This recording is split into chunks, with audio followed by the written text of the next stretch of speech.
Buenas y calurosas tardes. Les damos la bienvenida a la edición central de MD Noticias. ¿Cómo estás, Martín? ¿Cómo andas, Natalia? Bien, todo bien. Bueno, me alegro mucho. Bienvenidos, bienvenidas. Tenemos hora y media de información por delante y el día se movió desde bien temprano, producto de un hecho que protagonizó el presidente de la República. Sí, porque Yamandu Orsi confirmó que le presentó al titular de la Suprema Corte de Justicia un informe de sanidad militar sobre la salud de los militares presos por violaciones a los derechos humanos, asunto del que informó Búsqueda este jueves.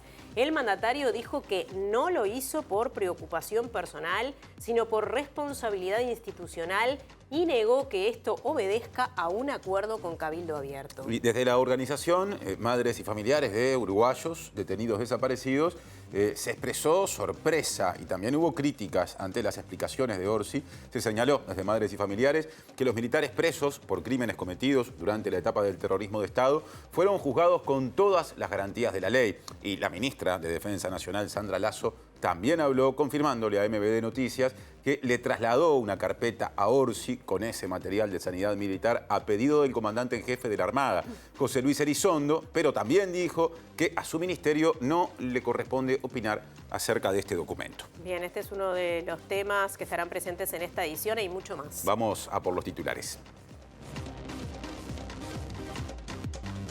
El próximo miércoles será la interpelación a la ministra de Defensa Nacional, Sandra Lasso, por la denuncia contra el astillero español Cardama. Lasso aseguró que están en condiciones de ampliar información sobre la denuncia y recordó que sigue con atraso la construcción de las 2 patrulleras oceánicas. El presidente de la Asociación Uruguaya de Fútbol, Ignacio Alonso, dijo hoy en conferencia de prensa que ingresarán más de 67 millones de dólares por año por los derechos de televisación del fútbol uruguayo. El Instituto Uruguayo de Meteorología proyecta un primer trimestre de 2026 con temperaturas por encima de la media y bajas precipitaciones en todo el país. La ministra de Salud Pública, Cristina Lustenberg, anunció la incorporación al Fondo Nacional de Recursos de nuevas prestaciones. La presidenta alterna del fondo, Alicia Ferreira, informó que el porcentaje de recursos destinado a atender la cobertura de medicamentos de alto costo se elevó al 23%. El Instituto Nacional de Estadística difundió el informe del índice de precios del consumo correspondiente a noviembre, que indica que la inflación interanual se ubicó por debajo de la meta y alcanzó el 4,1%. Entró en vigencia este lunes la nueva reglamentación de beneficios fiscales y tributarios para locales comerciales de la frontera con Brasil. En su columna de Economía, Germán de Agosto explicará cómo funciona y cómo fue la dinámica de los precios de noviembre. En Honduras, el candidato presidencial del Partido Nacional, el derechista Nasri Asfura, retomó la ventaja en el escrutinio de las elecciones presidenciales. El candidato del conservador Partido Liberal, Salvador Narrala, denunció cambio de datos en el conteo de votos. La información también está en sus dispositivos, desde ellos nos pueden seguir. Esto, por ejemplo, mediante la web de TV Ciudad, tvciudad.uy y el canal de TV Ciudad en YouTube. Y nos pueden escuchar por Uniradio, la vía radial tradicional, por aire 107.7 de FM, sea en Montevideo o el área metropolitana. Y también la web está disponible, en ese caso, uniradio.edu.uy. Le doy paso a Natalia porque hay móviles prontos.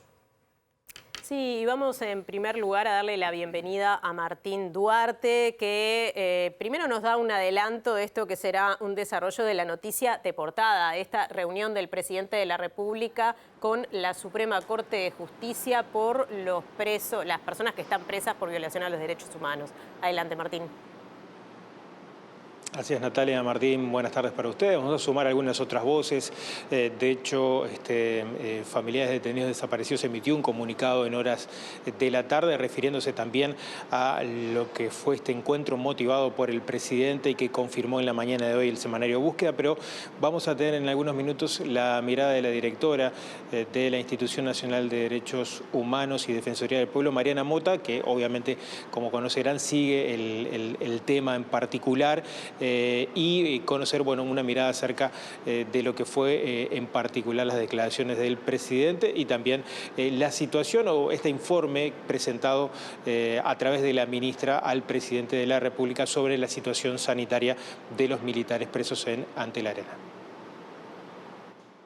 También nos habla de derechos humanos desde otra perspectiva Mariana Abreu sobre las posibilidades de reinserción para las personas privadas de libertad una vez que salen de la cárcel. Mariana. Sí, ¿cómo andás, Natalia? El saludo para todos. Unas 300 personas privadas de libertad actualmente estudian en la Universidad de la República y este es el disparador del conversatorio que se va a estar realizando en minutos nada más aquí en el campus de la UDELAR, en donde funcionaba el edificio de la Facultad de Veterinaria. Un encuentro organizado por la Red de Estudiantes Liberados para poner en común cómo es la experiencia de estudiar en la cárcel. Así que en un ratito vamos a conversar con algunos de sus representantes. Otro asunto. El presidente de la Asociación Uruguaya de Fútbol, Ignacio Alonso, dio a conocer públicamente la lista de las empresas que presentaron las mejores ofertas en los distintos bloques y lotes en el proceso licitatorio de los derechos del fútbol local y también comunicó las máximas ofertas que en cada una de esas categorías se presentaron, destacando que habrá ingresos en los próximos 4 años, grosso modo, unas 3 veces superiores a los actuales. Tenfield, la empresa de Francisco Casal, va a seguir teniendo algunos negocios bajo su poder, pero pagando más de lo que pagaba, algo que no estaba planteado con esta claridad por allá por junio, cuando hubo una negociación de buena fe entre Tenfield y la AUF que no pudo evitar este escenario de licitación y en el que participó directamente el empresario. El fútbol no es un patrimonio de alguien. El fútbol es el tema sociocultural más importante que tiene Uruguay. Es lo que nos dio trascendencia en el mundo. Entonces, la mejor idea es la que tiene que tratar de sacar a flote este negocio. Seguramente los clubes, la masa de dinero total esté más que triplicándose para los clubes del ámbito profesional, que son las ligas principales, que son el atractivo de esta licitación, ¿no? Bien, comenzamos el desarrollo informativo con nuestro tema de portada, sí. Esta noticia que publicó el semanario Búsqueda en esta jornada. El presidente Yamandu Orsi confirmó que le presentó al titular de la Suprema Corte de Justicia un informe de sanidad militar sobre la salud de las personas, los militares presos por violaciones a los derechos humanos. Sí, dijo que no lo hizo por preocupación personal, sino por responsabilidad institucional y negó que esto obedezca a un acuerdo con Cabildo Abierto. Salió hoy en Búsqueda que tiene preocupación por el estado de salud de las personas que están privadas de libertad. Yo nunca mencioné eso. ¿Dónde lo mencioné? En Búsqueda dijo que usted... No. Lo que dice Búsqueda, si uno analiza la noticia, es que yo me reuní con el presidente de la Suprema Corte porque tenía un informe de sanidad militar que, como no sabía cómo proceder, qué es lo que había que hacer, si había que enviarse a la Suprema Corte o cómo era el mecanismo, voy y le pregunto y me dijo, eso lo resuelve cada uno de los jueces. Simplemente eso. Yo no manifesté ni preocupación ni nada. Simplemente, institucionalmente tenía algo que resolver y lo hice con quien correspondía. ¿Hay alguna especie de acuerdo con Cabildo Abierto en situación con este punto para liberar a estas personas privadas de libertad? Nunca escuché nada de eso, no sé dónde sale eso. No sé qué... A ver, no entendí. No, tomando en cuenta que obviamente para el balance del poder en el legislativo, para que esa interpretación es... No, simplemente le consulto para obtener un acuerdo con Cabildo Abierto si puede estar dentro de las posibilidades de este tipo de negociaciones. Ese tipo de análisis lo hace usted. Sí. Yo nunca dije nada de eso y me sorprendió cuando me lo preguntó. Usted creo que escuchó lo que yo dije. Tenía un material, una información que tenía que resolver, lo resolví con el presidente de la Suprema Corte. Todo eso otro me sorprende porque me llama la atención, la verdad. Bien, pero se habló de trabajar en me llama mucho la atención. A su vez, la ministra de Defensa Nacional, Sandra Lasso, dijo que fue ella quien le trasladó el informe de sanidad militar al presidente de la República, Yamandu Orsi, y a su vez que recibió ese informe de manos de José Luis Elizondo, el comandante en jefe de la Armada. Y también dijo que no le corresponde a su ministerio opinar sobre el objeto del escrito porque no tiene competencia sobre la justicia. Yo me enteré de esta reunión, obviamente, del presidente con la gente de la Suprema Corte por los medios de prensa. El comandante en jefe del Ejército me entregó una carpeta de color azul, cerrada con el remitente presidente de la República. Como corresponde, si el remitente es el presidente de la República, le fue entregada. El Ministerio de Defensa no tiene competencia sobre la justicia, por lo tanto el rol de la ministra culmina al momento de entregar la carpeta a quien corresponde, en este caso al presidente de la República, que entiendo legítimamente se preocupa por los derechos humanos de todos los ciudadanos. La ministra escucha, no opina, porque en definitiva no tiene por qué opinar. Reitero, vivimos en un país donde los poderes son independientes y lejos está por parte de este ministerio tener algún tipo de inferencia. Nosotros escuchamos y atendemos a todos los que vienen aquí y a todos le dimos la misma respuesta. No le compete al Ministerio de Defensa. Si me pregunta como ciudadana, me preocupa los derechos humanos en todos los centros penitenciarios. Tenemos más de 16.000 personas privadas de libertad en condiciones bastante más precarias que estas personas que están en Domingo Arena, que deberíamos estar todos en la misma condición de cuidados en materia de derechos humanos. Y desde madres y familiares de uruguayos detenidos desaparecidos se criticaron las explicaciones del presidente Yamandu Orsi sobre esta entrega, esta carpeta con el estado de salud de los militares presos por violaciones a los derechos humanos. Y desde esa organización de derechos humanos hicieron énfasis en que esos militares fueron juzgados con todas las garantías que da la ley y por eso le pidieron en este contexto al presidente Orsi que interceda para que esos militares brinden información con respecto al paradero de las personas que permanecen desaparecidas. Nunca pensamos que el Poder Ejecutivo se iba a entrometer con el Poder Judicial. Son dos poderes totalmente independientes. Pero ahí hay que aclarar algo. Estas personas que fueron juzgadas por la justicia civil con todas las garantías de la ley y fueron juzgados por crímenes que cometieron, sí, en la dictadura. Que son de avanzada edad, es verdad, pero también estuvieron muchos años evadiendo lo que fue la justicia. Ellos tienen las garantías de que cada juzgado que ha llevado su causa, si presentan, porque lo establece la ley, las pruebas de que están enfermos, van con prisión domiciliaria a su hogar. También tenemos que aclarar que la prisión donde ellos están no está en malas condiciones, no hay superpoblación. Podríamos pensar que es muy, pero muy diferente a cómo están los presos comunes, que también han cometido sus delitos, los están pagando, pero que sí hay superpoblación y que se están violando sus derechos humanos. No vemos ese mismo interés por parte del Ejecutivo. Nos gustaría que así como intercede en estos casos, intercediera también en localizar la información que le hemos solicitado del destino de nuestros familiares. Con Antel Empresas estamos del mismo lado del mostrador.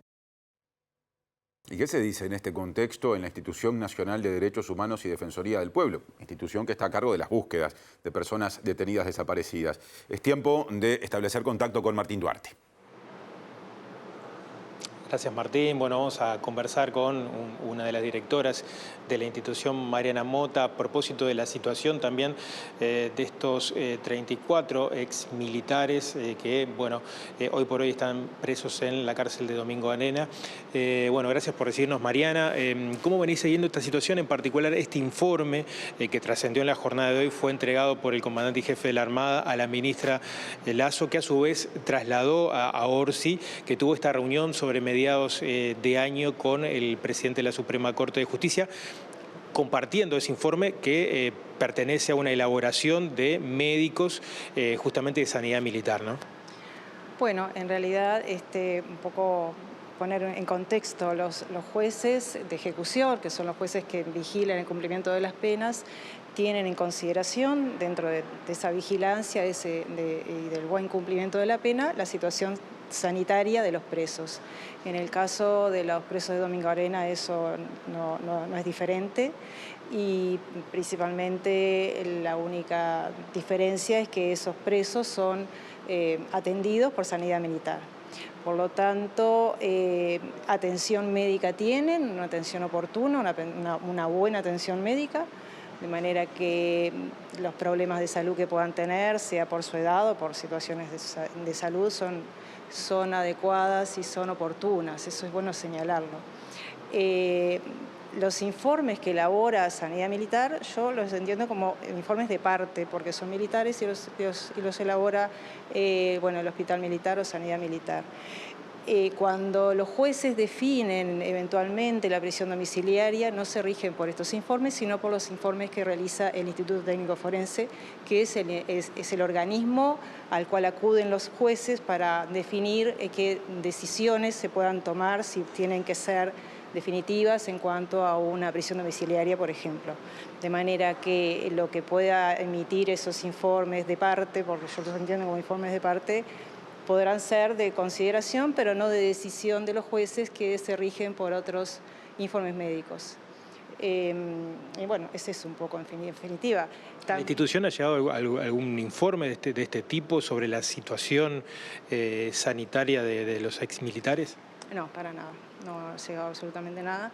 Un poco hacer un poco de historia también. Ha habido situaciones en las cuales que además documentadas y comprobadas, donde militares han alegado situaciones médicas para bueno, en definitiva, lograr una prisión domiciliaria. Recordemos el caso de Gilberto Vázquez, que planteaba situaciones de salud, que por lo tanto tenía que estar en prisión domiciliaria. Esa prisión domiciliaria le fue concedida. Yo supongo que debe haber habido un informe médico forense, pero luego ese militar estaba viviendo en Rivera. Por lo tanto, la cercanía con la atención de sanidad militar era bastante lejana, porque estaba en Rivera. Y luego además se vio que su situación de salud no era tal, de manera que eso se denunció en la Fiscalía y terminó siendo reintegrado a la cárcel de Domingo de Arena como correspondía. Entendámonos que la prisión domiciliaria es una situación excepcional para el cumplimiento de pena y no se atiende por una cuestión de edad avanzada, sino por situaciones de salud que ameriten o que indique un facultativo de que la cárcel le genera un mayor perjuicio. Entonces, en tanto que están atendidos y muy bien atendidos por la sanidad militar, la prisión domiciliaria debería ser excepcional. ¿Cómo vio el hecho que haya intercedido el presidente en esta reunión secreta que tomó Estado Público hoy a través de este informe? Bueno, no sé cuáles fueron las razones, pero en definitiva tal vez tendría que haberse conocido de mejor forma cómo trabaja el Poder Judicial en relación justamente a esto que decía, que es el cumplimiento de las penas, ¿no? De atender todas las condiciones de los presos, de qué manera llevan adelante el cumplimiento de esa pena. Lamentablemente los presos que están en las cárceles comunes no tienen la mejor atención sanitaria, al igual, de la misma manera que la tienen los presos de Domingo Arena. Pero bueno, eso es una situación de deficiencia en relación a los presos comunes, pero pensando justamente en situaciones de riesgo sanitario de estos presos de Domingo Arena, no necesariamente la tienen, porque por eso que decía antes, ¿no? Así compartíamos el comunicado de familiares que reclamaban la misma celeridad, en este caso como intercedió el presidente a propósito de esta situación supuestamente sanitaria de los exmilitares para el avance en la búsqueda de detenidos desaparecidos. Particularmente te consulto, ¿cómo venís trabajando con el Ministerio de Defensa a la hora de la declasificación justamente de archivos y de información? Bueno, yo regresé a la institución por renuncia del anterior director que estaba a cargo de la búsqueda, y desde que regresé continué con el interés de acceder directamente a los archivos, y a partir de ahí, o sea, a partir de agosto, me comuniqué con los diferentes ministerios con archivos que pueden ser de interés para la búsqueda. Esto es Ministerio de Defensa, Ministerio del Interior, Ministerio de Educación y Cultura, Ministerio de Salud, principalmente estos que estaban mencionando. En algunos se avanzó, hay cuestiones burocráticas que a veces a uno le superan, por decirlo de alguna manera, por tratar de mejorar más rápidamente este acceso, y en otros todavía no se ha logrado un resultado. En el caso del Ministerio de Defensa es lo que me pasa, todavía no he logrado el resultado de acceder. Tengamos presente que la ley nos faculta ingresar a los archivos, ya sea que estén en órbitas de oficinas públicas o privadas, pero tratamos de no llegar a esa decisión extrema de ingresar, sino transitar la vía de la colaboración. Y es en eso que estamos apelando, pero bueno, esto está demorando justamente. Se le ha exigido siempre, por lo pronto por parte de familiares al presidente, que como jefe de las Fuerzas Armadas dé esa orden. ¿Qué análisis hace sobre esa situación y por ahí esta dificultad que existe a la hora de acceder a archivos?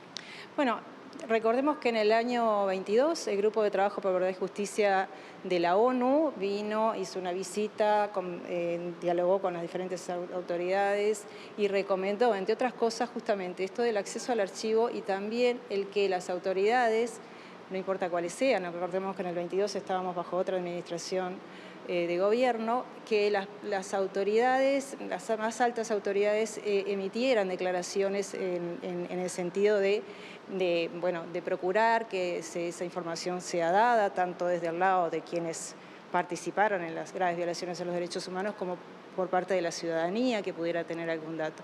Eso sigue vigente, o sea, esa recomendación del Grupo de Trabajo por Verdad y Grupo de Trabajo por el tema de las desapariciones forzadas sigue vigente y por lo tanto hay que cumplirla, o recomendaríamos cumplirla, ¿no? Por último y brevemente, ¿cómo se ha tomado este acuerdo con la Universidad de la República de ceder parte de la vieja facultad de veterinaria justamente para el trabajo, en este caso en la búsqueda de detenidos desaparecidos, ceder el terreno a la institución justamente?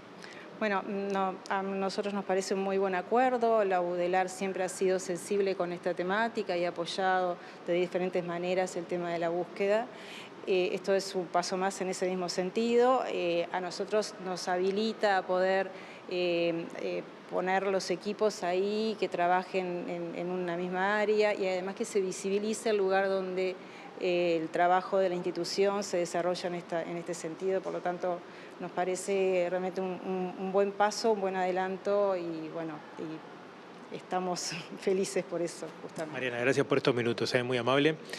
Mariana Mota, directora de la Institución Nacional de Derechos Humanos, bueno, pasando por varios temas, en particular que ha sido tema de portada hoy en el informativo. Sigan ustedes.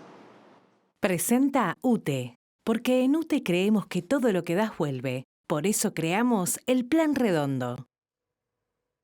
Gracias, Martín y resto del equipo. Una aclaración con respecto a una información que dimos hace instantes. En la versión, o según la versión de la ministra de Defensa Nacional, Sandra Lasso, quien le entregó a ella el documento de sanidad militar que posteriormente el presidente Orsi presentó ante autoridades de la Suprema Corte de Justicia, fue Mario Stevenazzi, que es el comandante en jefe del Ejército, y no José Luis Elizondo, que es el comandante en jefe de la Armada. Hecha esa aclaración, seguimos en tema de alguna manera, pero desde exteriores, tiempo de móvil, reaparece en nuestra edición central Mariana Abreu. Sí, Martín, como habíamos mencionado, alrededor de 300 personas privadas de libertad actualmente estudian alguna carrera o algún servicio de la Universidad de la República y este es uno de los temas que va a abordar el conversatorio organizado por la Red de Estudiantes Liberados aquí en el campus de la UDELAR, que además se presenta el día de hoy. Vamos a hablar con una de sus voceras, Shirley Barbosa, para que nos cuente, Shirley, cómo está trabajando esta red y bueno, ¿qué objetivos también se pretende llevar adelante? Buenas tardes. Bueno, la red se formó con compañeros es privado de libertad. Cuando a su egreso de la cárcel decidieron juntarse, reunirse para hacer algo frente al egreso, encontrarse como que no tenían para dónde ir, no conocían sus facultades, sus cosas. Entonces, se creó en diciembre unos compañeros, yo ahora me estoy sumando, se hicieron las primeras reuniones en un lugar cedido por el Zunca, ahora también tenemos otro espacio que nos cedieron y bueno, tratar de trabajar nosotros, apoyándonos los unos a los otros, lo que somos un grupo de 25 estudiantes liberados y también trabajar para el adentro, o sea, hacer un trabajo en conjunto, los que estamos afuera con los que están adentro, para ir guiándolos, mandándole cosas, datos de cuando salgan a su egreso, de cómo contactarse con nosotros. También ahora estamos participando de una red global mundial, que ahora a continuación se lo van a detallar, son 17 países con Uruguay.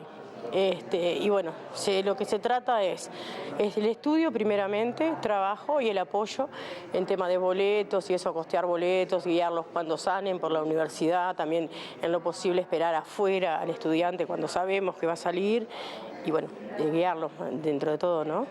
Shirley, ¿cómo ha sido tu experiencia en la cárcel? Arrancaste varias carreras, me comentabas recién. Sí, en la cárcel lo que uno tiene como herramienta es arrancar varias carreras, porque todas las carreras te llevan a un límite de que tú arrancas la carrera y no puedes seguir porque tienen prácticas, y estando en privación de libertad y no tener transitorias, eso como que te complica un poco. Bueno, yo hacía 5 carreras dentro de la cárcel, hice tutoría entre pares también. Cuando salí me dediqué a 2 carreras, que es obstetra y licenciatura en enfermería, las cuales estoy cursando y estoy llevando a cabo. Me decías que también se necesita un acompañamiento al salir para justamente que se mantenga, que se pueda mantener ese estudio, ¿no? En tu caso, ¿cómo fue? ¿Hubo acompañamiento o no? No, al principio en mi caso no hubo acompañamiento. Yo ya tenía transitorias y más o menos estaba un poquito guiada. A mí lo que me facilitó fue mi familia, el apoyo a mi familia y mi amiga. Y bueno, y ahora estoy en la red, que también me está apoyando, que nos estamos apoyando y estamos colaborando mutuamente, el uno con el otro. Muchas gracias por el testimonio. Estamos también con Gabriela Pasturino, que es docente de la Universidad de la República, para consultarte, Gabriela, cómo es desde este otro lado, ¿no? Como docente, acompañar todos estos procesos. Bueno, es muy interesante el proceso que viene haciendo la universidad en cárceles. Ahora está rediscutiéndolo, repensándolo, porque empezamos con 4 estudiantes en 2016 y ahora tenemos casi 300 en distintas unidades dentro del circuito universitario de unidades del INR. Y es un desafío constante de todos los días, porque la universidad y la cárcel tienen lógicas como muy distintas, entonces tratamos de que convivan, de que dialoguen en pos del derecho a la educación, que es lo que nos convoca a trabajar ahí. ¿Cuáles son las barreras para el acceso en primera instancia a la educación, a poder estudiar una carrera terciaria?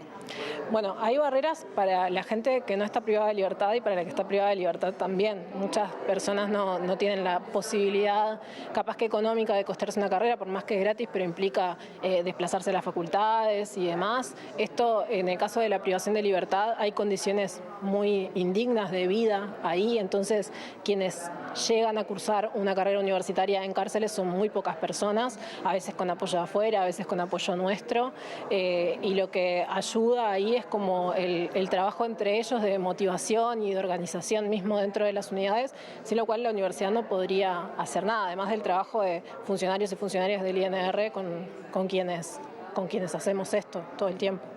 Y con respecto a este seguimiento que hacía énfasis Shirley de poder acompañar el proceso una vez afuera, ¿desde la UDELAR tienen algún mecanismo para llevar adelante este acompañamiento, por ejemplo?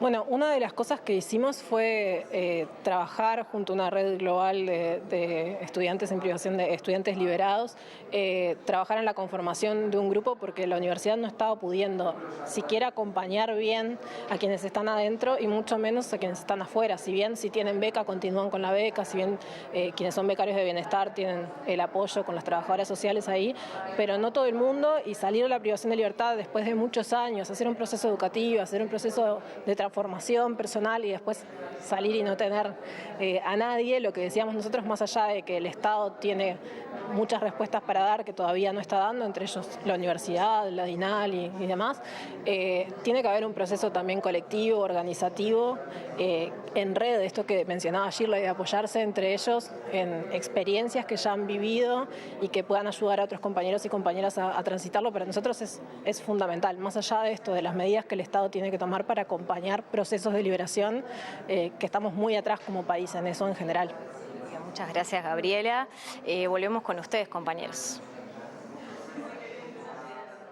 Muchas gracias, Mariana y resto del equipo. Cambiamos de asunto. Sí. Ahora les contamos que 2 de las 32 personas en su momento despedidas por la empresa láctea Clali iniciaron una huelga de hambre a través de la cual reclaman que se revinculen, o sea, que vuelvan a trabajar en la empresa 8 personas en total. Desde la Federación de Trabajadores de la Industria Láctea y el gremio de la empresa señalan que los despidos responden a la sindicalización de los empleados y reclaman la mediación del Poder Ejecutivo.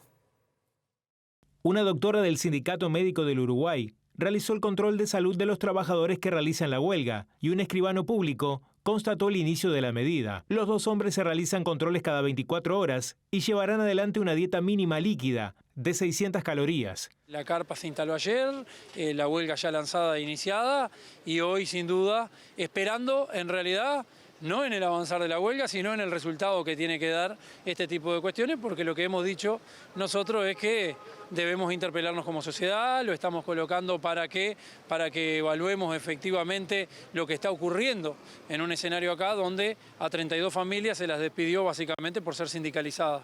Hoy hay 8 familias de ellas que siguen todavía dando la pelea para sostener su puesto de trabajo, la Federación, el PIT-CNT, sin duda que un montón de organizaciones que han venido a brindar su solidaridad. El Secretariado Ejecutivo pasó casi a pleno en estos días, entre ayer y hoy, por acá por la propia carpa. Fue claramente una represión sindical y los compañeros que estaban asociados con nosotros ya no quieren como estar más en un gremio, es decir, en el gremio. Estos 30 trabajadores, ¿hace cuántos, qué promedio de función tenían en la empresa? Claro, sí, no, hace años. Hay algunos que más de 30 años, 20 años. Y ahora cambiamos de tema. La AUF, la Asociación Uruguaya de Fútbol, hizo pública la lista de empresas preadjudicatarias de los derechos del fútbol local e informó que la licitación generará ingresos por unos 270 millones de dólares entre 2026 y 2029, lo que incluso considerando los costos triplicará el ingreso actual. Sabemos por el momento que el consorcio conformado por DirecTV y la Argentina Torneos se va a quedar con los derechos para la televisación para personas abonadas por distintos sistemas y también que a nivel de streaming la principal oferta fue la presentada por el consorcio encabezado o integrado por Antel, pero en ese rubro Tenfield tiene derecho a igualar la mejor oferta y de esa manera quedarse con el negocio, escenario que no hay que descartar. El presidente de la Asociación Uruguaya de Fútbol, Ignacio Alonso, informó que el consorcio de DirecTV y Torneos ofertó en total 127.200.000 dólares por los 4 años de los derechos de TV para personas abonadas, cifra que supera en más de 20 millones el piso de la licitación. Como Tenfield no puede igualar porque no ofertó, esta adjudicación está encaminada. En streaming, TeamClick, nombre con el que se presentó el consorcio integrado por Antel y por Team Sports Media, vinculada a Disney, presentó la mejor oferta, llegando a 70 millones por los 4 años, más del doble que el piso de la licitación. Sin embargo, en este rubro, Tenfield tiene derecho a igualar para quedarse con el negocio y parece factible que lo haga, ya que no habría grandes diferencias entre ambas ofertas. En el lote 3, la empresa TeamClick también presentó la mejor oferta, llegando a 12.400.000 dólares, más del doble que el piso licitatorio. Allí también Tenfield puede igualar. En el lote de merchandising, en cambio, el tercero en valor, la empresa de Francisco Casal ya se aseguró la continuidad del negocio, ya que su propuesta fue la mejor y llegó a los 32 millones de dólares, 8 millones más que el piso. En el lote de Live Feeds y Data Feeds, entre otras cosas vinculado a apuestas deportivas, la multinacional Media Pro presentó la mejor oferta, de 12 millones de dólares, 4 más que el piso. Aquí también Tenfield tiene derecho a igualar. Por último, dentro de los derechos comerciales, el consorcio conformado por Telecom fue el mejor oferente para competencias amateur y la Copa Uruguay, llegando a 8.800.000 dólares, casi 3 millones más que el piso. En este rubro, Tenfield no puede igualar porque no ofertó. De esta forma, se componen los ingresos de 270 millones por 4 años, es decir, más de 67 por año. Pasando a los 2 bloques en los que la AUF licitó la compra de servicios, la productora argentina La Corte fue la que presentó el mejor precio, o sea, el más económico, para encargarse de la producción audiovisual de las transmisiones, pero Tenfield tiene derecho a igualar. Por último, la empresa de Casal fue la que presentó el mejor precio para la producción comercial de los espectáculos, el restante bloque licitado del que será adjudicataria. Presenta Mercado Agrícola de Montevideo, en el corazón de un barrio donde late la ciudad. Mercado de Historias. Mercado de Historia.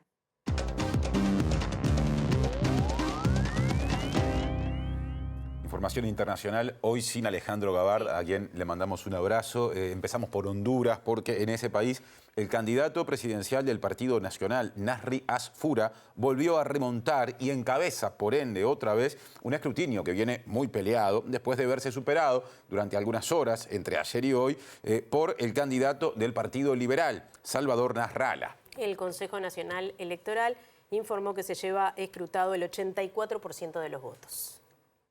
Más de A 4 días de las elecciones generales en Honduras, el Consejo Nacional Electoral continúa sin proclamar un ganador en medio de una contienda extremadamente ajustada entre Salvador Nasralla del Partido Liberal y Nasri Tito Asfura del Partido Nacional, respaldado por Donald Trump. Con más del 84% de las mesas escrutadas, Asfura suma 1.083.621 votos, el 40,04%, mientras que Nasralla acumula el respaldo de 1.075.313 electores, el 39,74%, lo que hace una diferencia que ronda los 8.000 votos. Por su parte, la candidata del gobernante Partido de Izquierda Libertad y Refundación Libre, Rixi Moncada, que ocupa el tercer lugar en el recuento con el 19,16% de los votos, insistió este miércoles en denunciar lo que considera un golpe electoral en su país, tras señalar el rol que ha jugado el presidente estadounidense Donald Trump en los comicios. Los hondureños se mantienen a la espera de conocer cuál será el futuro jefe de Estado desde el pasado 30 de noviembre, cuando se inició el conteo de votos tras el cierre de las urnas y donde ambos candidatos se han mantenido en una reñida competencia, llegando a reducirse por momentos su diferencia incluso a solo 300 votos. El pasado viernes, el presidente Trump amenazó a los hondureños afirmando: si no elegían a Nasri Asfura, Estados Unidos no malgastará el dinero en apoyos a Honduras, porque un líder equivocado solo puede traer resultados catastróficos a un país, aseguró el mandatario. El gobierno peruano planteó hoy ante la OEA modificar el asilo diplomático en plena disputa con México por el asilo concedido a la ex primera ministra durante la presidencia de Pedro Castillo. Sí, hablamos de Betsy Chávez, que está en este momento en la Embajada de México en Lima, a la espera de, por esa vía, poder dejar Perú, mientras pesa sobre ella una orden de captura por rebelión.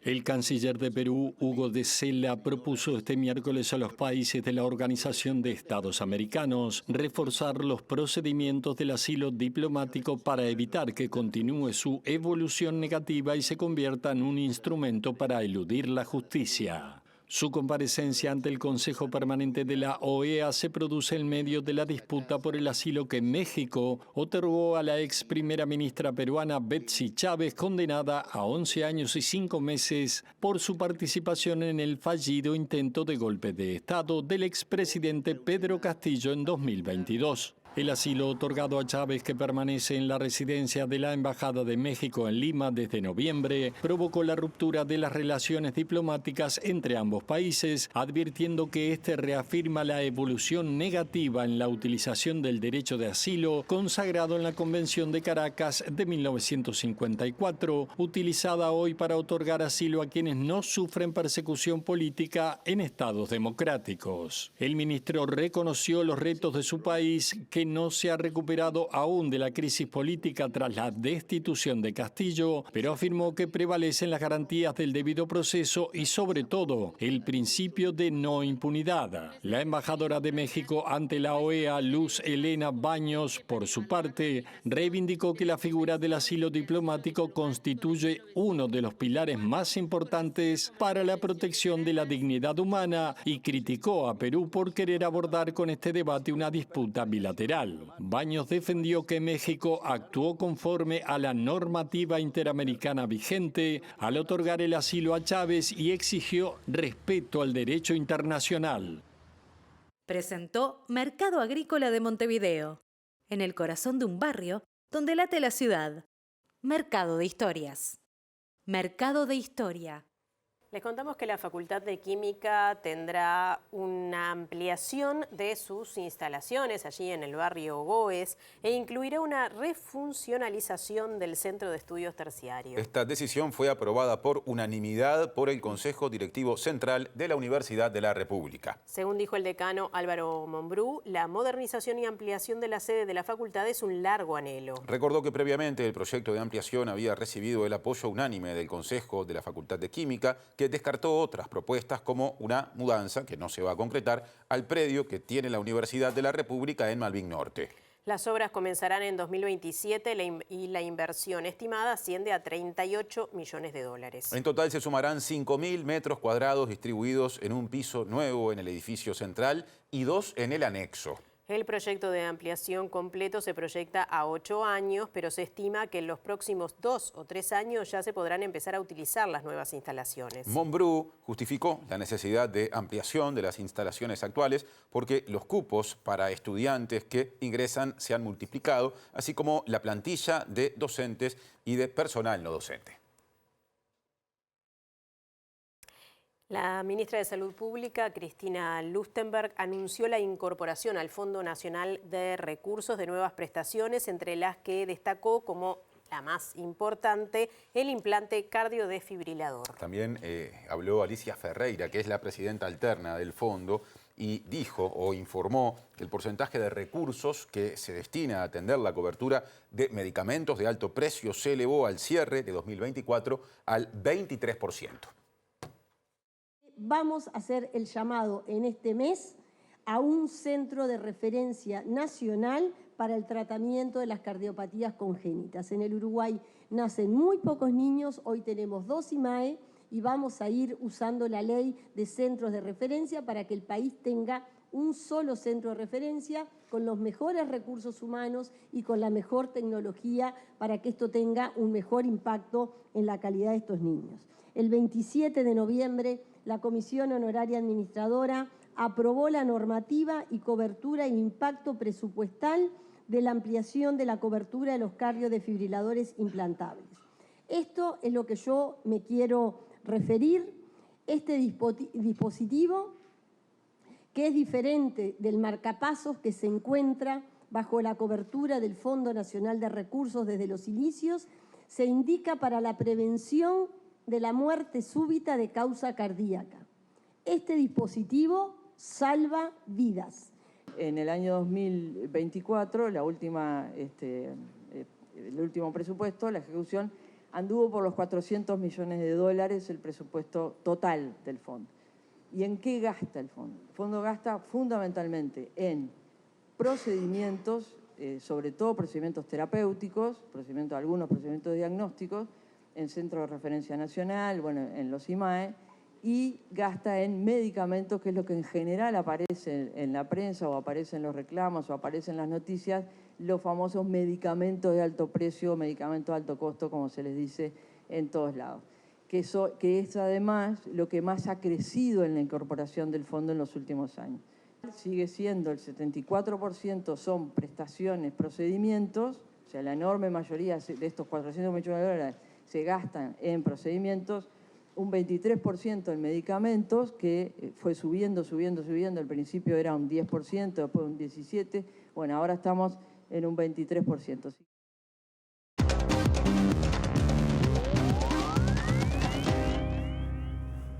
Bueno, hoy en día ha cambiado. Recibimos al economista Germán de Agosto con muchísimas novedades. Germán, bienvenido. Muchas gracias, Nati. ¿Cómo andás? Jueves. Tal cual, nuevo día. Bueno, si querés arrancamos por el lado de la inflación, que es el dato que conocimos. Mucho precio para el día de hoy. Tal cual, porque vamos a repasar un poco lo que pasó con los precios al consumo y después los diferenciales de precio en la frontera. Bien. ¿Sí? Entonces arrancamos con el dato de ayer, que tiene que ver con la inflación. Sí. Básicamente lo que estamos viendo acá es la inflación general, ¿sí? Que es lo que tenemos en verde. El dato fue 4,1%, sí. Lo que vuelve a implicar un sobrecumplimiento de la meta. Ahí. La meta en el gráfico la tenemos marcada con rojo. Y como hablamos alguna vez, bueno, es igual de inconveniente pasarte para el lado de arriba que pasarte para el lado de abajo. Por lo tanto, la meta es lo que es 4,5%. El dato de ayer es de 4,1%. Y dos cosas que son relevantes destacar. El primero tiene que ver con la otra línea, la línea blanca, que es justamente la inflación de los componentes de la canasta de consumo que de alguna manera son sensibles al dólar. Bien. Y en particular porque el dólar ha venido cayendo significativamente, sí. En particular en las últimas jornadas, y en el año ya acumula un retroceso superior al 11%. Bien. Eso supone una profundización de los problemas de competitividad, que vamos a repasar justamente posteriormente, sí. Pero en este frente contribuye justamente a bajar la inflación. Fíjate que los registros en este caso es 3,1%, esa parte de la canasta que de alguna manera se mueve en línea con los vaivenes del dólar. ¿Sí? Y la otra cuestión relevante que podemos inferir a partir del dato que conocimos ayer tiene que ver con la política monetaria y con la tasa de interés, dado que estamos en una situación, por un lado, de sobrecumplimiento de la meta. La inflación viene en los últimos meses por debajo de la meta oficial, ¿sí? Y por otro lado estamos con indicadores de actividad económica que sugieren un enfriamiento, que sugieren que la actividad se frenó a partir del segundo trimestre. Bien. Por lo tanto, la perilla del dinero, que de alguna manera opera en función de cuál es el problema de cada momento, ¿sí? Seguramente se vuelva a reducir. Es decir, o sea, se va a bajar nuevamente seguramente la tasa de interés. Exacto, el Copom, que es el órgano que toma esta decisión, se reúne el 23 de diciembre y seguramente una nueva rebaja. ¿Por qué motivo? Porque justamente la inflación está controlada, ¿sí? Pero en la actividad tenemos algunas señales que apuntan a un enfriamiento, una desaceleración. O sea, hay que motivar a ese sector, digamos. Exactamente. Hoy por hoy la perilla se va a inclinar más hacia el lado de la actividad que hacia el lado de los precios. Perfecto. ¿Sí? Ahora vamos a repasar precios, pero en lo que tiene que ver con precios relativos, es decir, cómo están los precios acá en relación a nuestros vecinos. Y arrancamos simplemente analizando, porque esto entró a regir justamente el lunes, 1 de diciembre, ¿sí? Que son el conjunto de medidas que están destinadas, orientadas a paliar un poco la situación en la frontera con Brasil, producto del diferencial de precios, ¿sí? Un breve repaso en el que está contenido en la ley de frontera, tiene que ver con una exoneración del IVA mínimo, ¿sí? Y una rebaja del 50% de la tasa básica, por tanto queda a un 11% la tasa básica. El tema del IMESI, que lo tenemos, ¿sí? Que se va justamente jugando con los porcentajes en función del diferencial de los precios. El régimen simplificado de importación para justamente simplificar en alguna lista taxativa de productos, ¿sí? Que eso se simplifique un poco más. Y la reducción que tiene que ver con los aportes patronales orientado a atender la problemática de la formalidad, que en particular en la frontera con Brasil exactamente es sumamente relevante y eso aplica para estos pasos fronterizos. Ahí estamos viendo una suerte de una ruta. Un contornito, digamos, de los pasos fronterizos. Una ruta de los lugares donde se aplican estas medidas, esta ley de frontera, que en este caso, como se anunció ya hace meses, aplica la frontera con Brasil, que es donde está instalado hoy el mayor o la mayor diferencia, ¿verdad? Antes sucedió con Argentina, se había reclamado, tal cual, pero ahora es con 2022-2023 era un problema sumamente concentrado en el litoral, ¿sí? Y ahora pasó a ser un problema concentrado en la otra frontera, porque si vamos a la siguiente placa, acá vamos a analizar cuál es el diferencial de precios hoy con Brasil, y eso es lo que tenemos acá. Básicamente esta es la evolución de la brecha de precios. Esto se lee de alguna manera, si tomamos el último dato, que es el dato de octubre, los precios de este lado de la frontera son en promedio 74% más altos que del lado brasilero, y ahí lo que tenemos es simplemente la desagregación de las grandes categorías. Por lo tanto, si te fijas, hay distintas categorías sumamente relevantes, en particular alimentos y bebidas alcohólicas, que tienen diferenciales de precios superiores al 85, al 100%. ¿Sí? O sea que en todas las dimensiones relevadas por el indicador, vos tenés un diferencial negativo, ¿sí? Visto de este lado de la frontera. Fíjate que el transporte es el más bajo porque justamente está mitigado parcialmente por la reducción del IMESI a la nafta. Bien. Entonces, quedémonos con este 74%, que es la diferencia en promedio. Y ahora analizamos una plaquita más, justamente el contraste con lo que está sucediendo en Argentina, donde hoy por hoy la brecha, acá es la misma lógica, es el mismo indicador, solamente que aplicado para la otra frontera, y estamos en un 35%, ¿sí? De diferencia. Fíjate que teníamos un 180%, y lo que hemos visto en particular este año no es un abaratamiento de Uruguay, sino un encarecimiento de Argentina. ¿Sí? Entonces, hoy por hoy, cuando vos comparás la tensión que tenés en términos de precios, la tenés alojada en Brasil, donde la diferencia se duplica con relación a la que tenemos Argentina. Por lo tanto, la política pública reacciona más recostada sobre la frontera con Brasil que sobre la frontera con Argentina. Subió un poquito, de todas formas. Tenemos hasta septiembre. Acá no se está midiendo lo que sucedió después de las elecciones. Exacto. Por acá todavía agarramos el ruido electoral, ¿sí? Todo aquellas semanas de tanta volatilidad y donde el tipo de cambio se fue para arriba en Argentina. Y todo lo que cambió desde el punto de vista financiero, sobre todo en Argentina, después de esas elecciones. Seguramente cuando tengamos el nuevo indicador tengamos cifras un poco más parecidas a las que veníamos teniendo.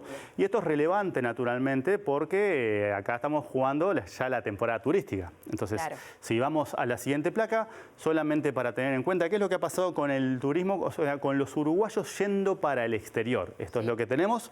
Esto es el acumulado de enero-septiembre de 2024, todo lo que sabemos de datos de turismo, es decir, hasta el tercer trimestre, y la misma lógica para lo que va de este año. Es decir, estamos comparando dos periodos similares, para 2024 y para 2025, y estamos analizando los viajes de uruguayos al exterior.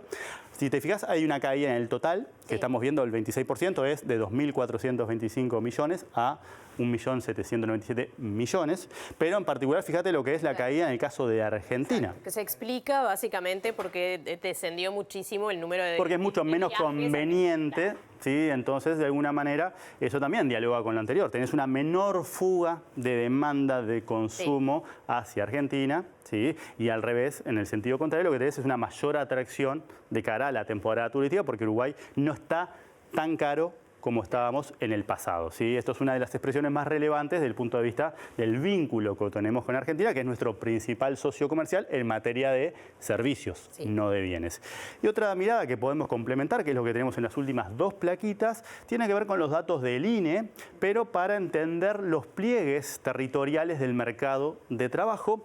Esto es la informalidad por departamento, donde fíjate que se ve lo que son las disparidades. En promedio, en la economía uruguaya tenemos una informalidad del 22%, pero tenemos varios departamentos con niveles de no registro a la seguridad social superiores al 35 al 30%, siendo el caso de Cerro Largo el más paradigmático, con una informalidad del 42%, que llegó a ser del 50%.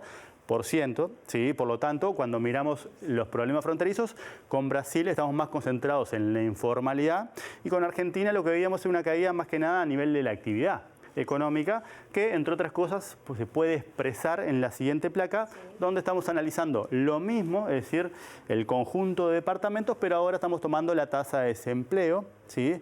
Se han moderado las cifras correspondientes al litoral, por justamente todo lo que hemos venido conversando, pero igualmente tenés una disparidad relevante, ¿sí? Con lo que es el promedio, ¿no? En el promedio tenemos un desempleo para este periodo de tiempo de 7,1%, pero se compone de tasas muy bajitas. Siempre los departamentos más pequeños pueden tener problemas de muestra que se reflejan en cifras que de alguna manera pueden llamar la atención como un desempleo de 3,7. Pero es la mejor foto que tenemos para entender las disparidades del mercado laboral y para entender cómo los problemas fronterizos, ¿sí? Como el vínculo que tenemos con nuestras economías vecinas, tienen impactos en materia de informalidad, en materia de empleo, en materia de desempleo, en materia de actividad económica y de alguna manera cómo tensiona eso la política pública desde el punto de vista de que tenés dos fronteras que se están moviendo todo el tiempo en términos de los diferenciales. Bueno, veremos cómo impacta sobre todo, bueno, estas medidas que se toman en la frontera con Brasil. Hay que ver primero cuánto tiempo hay que esperar para ver un impacto, porque supongo que eso no es inmediato. Pero además si tiene justamente, hay algún cambio en lo que tiene que ver con el desempleo y sobre todo con la informalidad en esta frontera. Exacto, ¿no? Y cómo compensás también lo que está pasando con Argentina, porque en definitiva la contracara de todo lo que estamos hablando son recursos. ¿Sí? Vos lo puedes usar de un lado o del otro, pero tenés que arbitrar. Y hoy por hoy el reclamo viene siendo un litoral justamente porque hoy estás más concentrado el esfuerzo en el caso de la frontera con Brasil. Bien, muchas gracias, Germán. Hasta la semana, que viene. Martes, ¿no? Hasta el martes que viene. Ya sigue Martín. Sí, y nos quedamos en temáticas económicas porque el Instituto Nacional de Estadística difundió el informe de precios al consumo, el IPC, la inflación, en este caso del mes de noviembre, que indica justamente que ese indicador en términos interanuales se ubicó por debajo de la meta y alcanzó el 4,1%. El INE justifica esta baja principalmente por la caída del precio de frutas, hortalizas y legumbres. La inflación volvió a ubicarse por debajo de la meta anual fijada por el Banco Central y se ubicó en 4,1% interanual en noviembre, tras un aumento mensual de apenas 0,14%, la mitad de lo previsto por los analistas. La baja se explica por el descenso del precio de frutas, hortalizas y legumbres, aunque algunos alimentos como carne, pollo y ciertas frutas aumentaron. También incidieron alzas en el área de la salud y transporte transporte impulsado por las tarifas de taxis, aplicaciones y pasajes aéreos y en hoteles y restaurantes. A nivel interanual, la mayoría de las categorías se incrementó excepto vestimenta y calzado y transporte. Los precios transables muestran menor presión por la caída del dólar, mientras que los no transables siguen más cerca del techo del rango. La inflación subyacente también permanece por debajo de la meta. Hacia adelante, la moderación de la inflación, la actividad económica más lenta y un tipo de cambio a la baja abren la puerta a una nueva reducción de la tasa de interés de la política monetaria en la próxima reunión del Comité de Política Monetaria del Banco Central. El senador Felipe Carballo del Frente Amplio logró la incorporación en la ley de presupuesto de un artículo que prevé la realización de un seguimiento de las políticas de inversión pública que apuntan a atender la situación de la población afrodescendiente. Y dijo, o recordó, que el ingreso a trabajar en distintos organismos estatales de esta población está muy por debajo de lo que establece la ley que marca los cupos. Estamos hablando de un número importante de la población, del 10% de la población en todo el país, o sea que son unas 400.000 personas. Eso de alguna manera, nosotros lo que pensamos es que para poder desarrollar políticas públicas potentes se necesita tener presupuesto. ¿Con qué cosa nos encontramos? Nos encontramos que, bueno, que el organismo rector de desarrollar las políticas afro en el país está ubicado ahí en el MIDES. Son únicamente 10 millones de pesos por año, o sea, es muy poco dinero para poder desarrollar política. Pero ¿qué fue lo que descubrimos y que nos pareció que era importante avanzar en esta coordinación que hemos tenido con el Ministerio de Economía? No se tiene conocimiento por parte del Estado de cuáles son las políticas de inversión en materia de salud, de vivienda, de educación, bueno, de todas las políticas que apunten particularmente al sector afrodescendiente del Uruguay. Entonces nos parecía más que importante, en este artículo que se incorporó nos va a permitir por primera vez en la historia tener un seguimiento de esa política y saber específicamente cuántos recursos se están volcando para este sector. Lamentablemente en el transcurso de estos últimos 10 años, desde que se aprobó la ley hasta la fecha, únicamente ha sido un promedio de 1.8, ¿no? O sea, es una cifra muy por debajo de lo que marca la ley. La ley habla claramente de acciones afirmativas en trabajos públicos, en las becas educativas, de un 8%, o sea que estamos muy lejos de eso.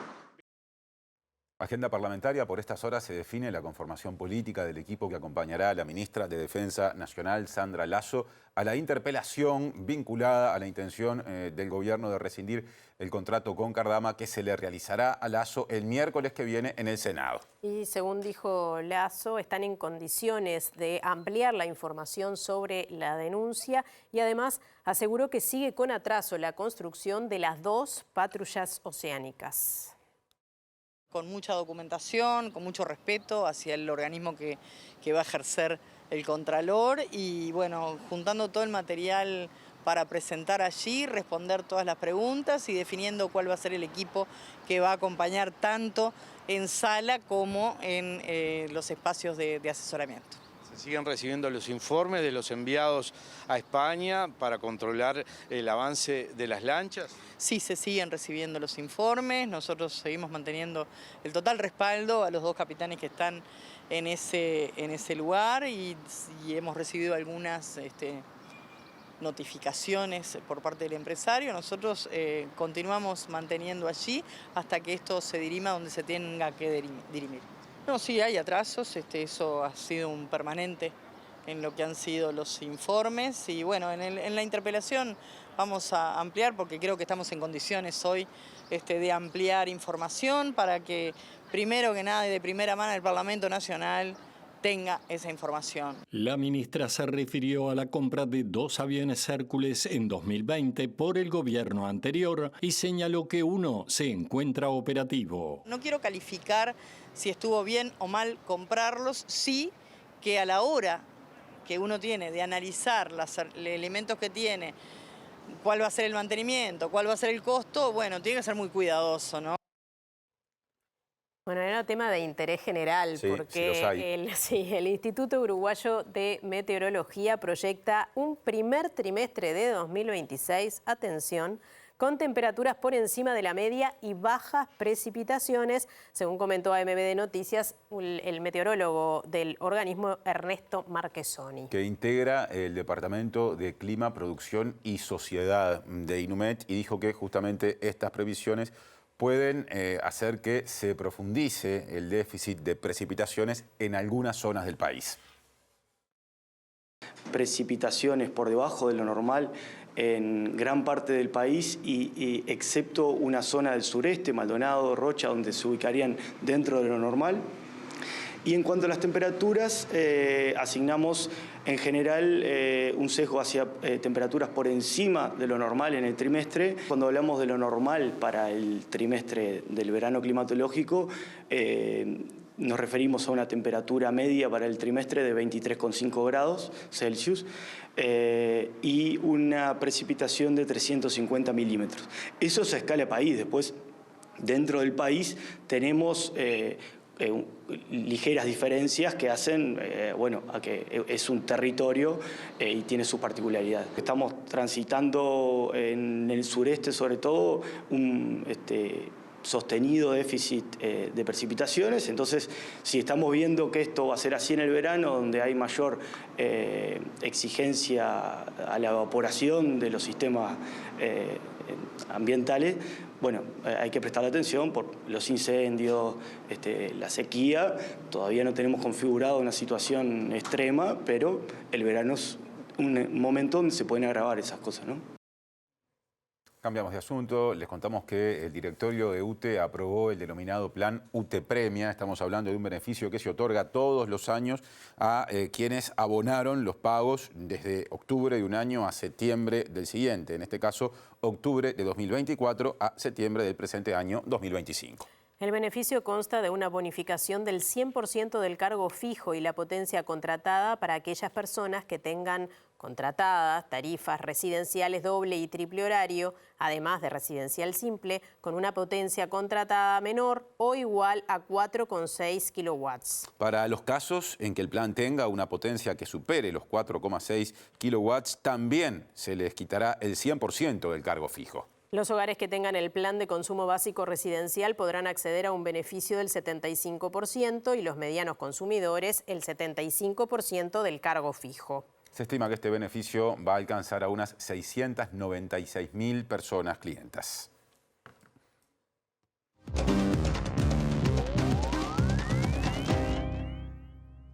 Seguimos adelante con otras informaciones, ahora internacionales, precisamente. Les contamos que el Fondo Monetario Internacional solicitó a Argentina un camino más ambicioso en la acumulación de reservas para acceder de esa forma a los mercados financieros. La portavoz del organismo, Julie Kozak, no descartó que se conceda al país un waiver por el posible incumplimiento de la meta de reservas y sostuvo que el staff analiza cómo se tomará el swap por el Banco Central con Estados Unidos, considerando además la excelente, así entre comillas, relación entre Donald Trump y Javier Milei. Luego de elogiar los resultados del plan de ajuste vinculados a la baja de la inflación y la reducción de la pobreza, el Fondo Monetario Internacional insistió con la necesidad de fortalecer las reservas del Banco Central argentino como paso necesario para acceder a los mercados y evitar oscilaciones bruscas en la cotización del dólar. La portavoz del organismo internacional, Julie Kozak, tras elogiar la reducción de la inflación y de la pobreza en el país, afirmó que se sigue avanzando sustancialmente en el fortalecimiento de la estabilidad macroeconómica en Argentina, a pesar de algunos episodios ocasionales de volatilidad. Kozak sostuvo que el FMI necesitará apoyar un camino más ambicioso de acumulación de reservas en Argentina, lo que ayudará al país a abordar mejor los shocks y también a facilitar un reacceso oportuno a los mercados internacionales de capital. En la primera revisión del programa que la administración Milei acordó con el FMI, su directorio aceptó conceder un perdón, pero el staff del organismo ya asumió que Argentina no alcanzará la meta de reservas del Banco Central, estimada en cerca de $5.000 millones, por lo que en este contexto, y avalado por Donald Trump, que considera a Javier Milei su aliado estratégico en América Latina, el directorio del FMI no descarta conceder otro perdón a la Argentina por la meta de reservas.